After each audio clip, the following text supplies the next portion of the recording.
presidente. Sandra Aguilera, de Grupo Larsa Comunicaciones. A propósito de lo que está hablando, presidente, con respecto a la consulta de este fin de semana, muchos youtubers se unieron en un maratón de transmisión 3 días, viernes, sábado y domingo, donde obtuvieron denuncias y evidencias de que las casillas estaban muy lejanas y escondidas. De hecho, en Oaxaca y Chiapas las casillas estaban a 2 horas de distancia, por lo cual las personas pues no podían acudir porque aparte pues no tienen transporte. Se tienen videos también de que fueron cancelando las boletas a las 12 del día, que porque les habían dicho las personas que las capacitaron en el INE. Yo le pregunto, ¿qué hará su gobierno para evitar que esto se vuelva a repetir? Porque son injusticias del INE para el pueblo. Pues hay que buscar que se reforme todo lo electoral.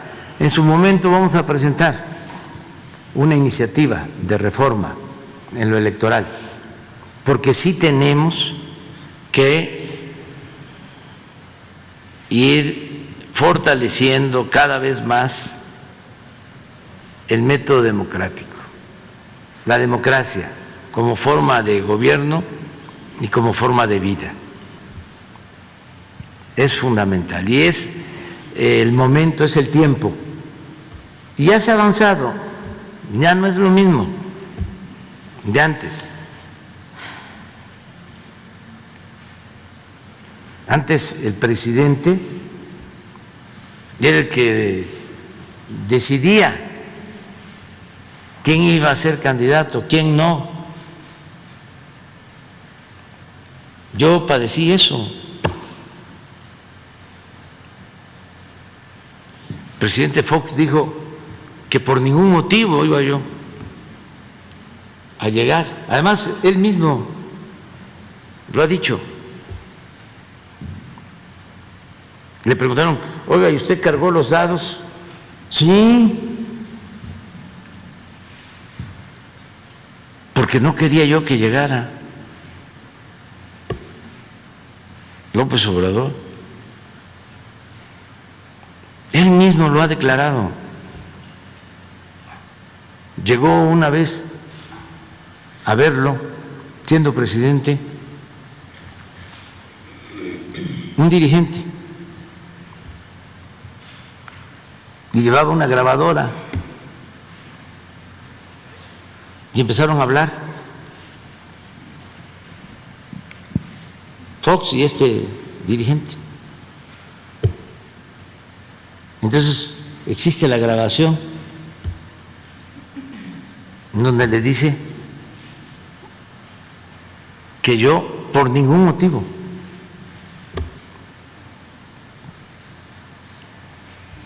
podía ser presidente. Imagínense en eso. Y luego vino el desafuero y luego el fraude. Una vergüenza. Pero además, quien llega después de un largo periodo de lucha de la oposición y llega con la bandera del cambio y en su gobierno, en el primer gobierno, ya está actuando como traidor a la democracia.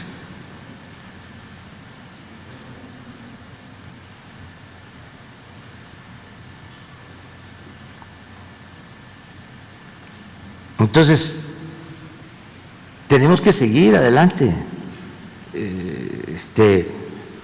no dejar de luchar. Hay que ser muy perseverante cuando se lucha por una causa justa.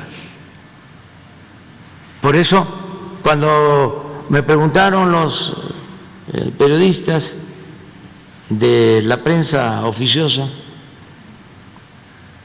que si era un fracaso la consulta, mi respuesta fue: la democracia nunca fracasa.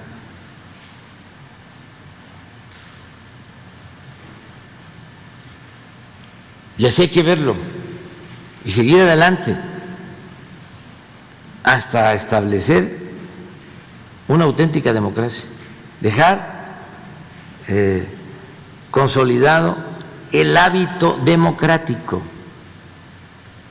Es que no es fácil ir estableciendo la cultura democrática.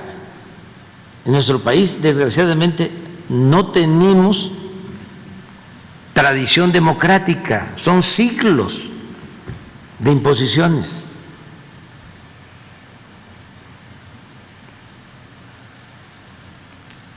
Nos pasa, y tenemos que entenderlo, lo que sucedió cuando la revolución y se liberó a los peones que estaban en las haciendas como esclavos. Llegaban los revolucionarios a las haciendas, y esto en 1914, 1915, hace poco, 100 años, no es nada, poco más. Y le decían los revolucionarios a los peones, los reunían en las haciendas, iban a informarles de que ya eran libres, y los peones, en vez de alegrarse, se ponían a llorar porque no sabían qué era la libertad. Allí en esas haciendas estaban enterrados sus tatarabuelos, sus bisabuelos, sus abuelos. Todo tenía que ver con el amo. Hasta para casarse le tenían que pedir permiso al amo. Hay una novela de ese entonces donde hay un diálogo, se llama la novela Perico, de Arcadio Centella, de la época del Porfiriato. Y Perico se enamoró de Casilda, se llamaba la joven, y el diálogo es, le dice Perico: ¿me querés, Casilda? Y Casilda le responde: ¿quién sabe si quiere el amo? Bueno, ¿qué pasó? Se liberan los peones, porque también debe de aclararse de que la esclavitud en México se abolió entonces, hace poco. No fue cuando Miguel Hidalgo firmó un decreto de abolición de la esclavitud.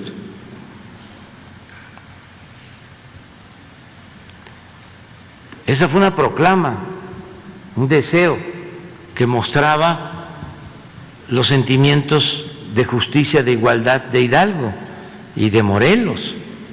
Pero durante todo el siglo XIX siguió existiendo la esclavitud.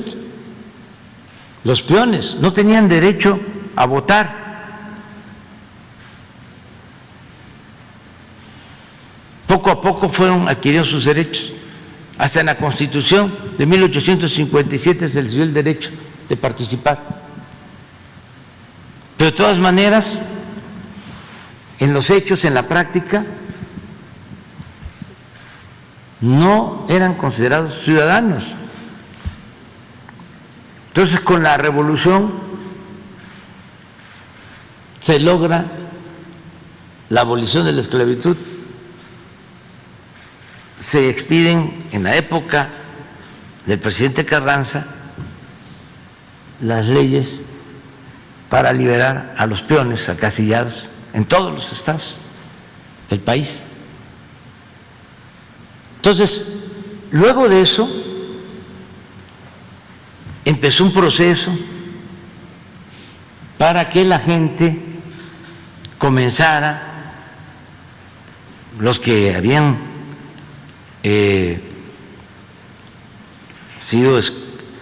habían estado como esclavos, comenzaron a actuar como mujeres, como hombres libres, pero son procesos.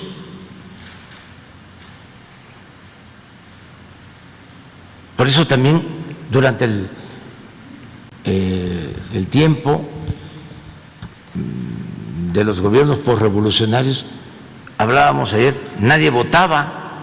Ahora dicen, votaron muy pocos, pero ¿cuántos votaban antes? Nadie iba a votar. ¿Cuántos votaban en el Porfiriato? ¿Cuántos votaban después de la Revolución? Muy pocos. Se rayaban las boletas, se levantaban las actas, no había ni siquiera oposición. Durante mucho tiempo. Entonces, estamos dando los primeros pasos en el terreno de la democracia. No es el caso de otros países. En eso tenemos atrasos. Eso sí, tenemos un aparato electoral que es el más costoso del mundo, pero eso no significa que tengamos una democracia consolidada. Entonces hay que seguir adelante y yo espero que heredemos a las nuevas generaciones ya un auténtico sistema político democrático. Y todos tenemos que ayudar,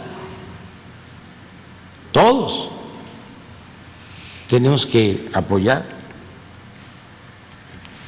Gracias, presidente.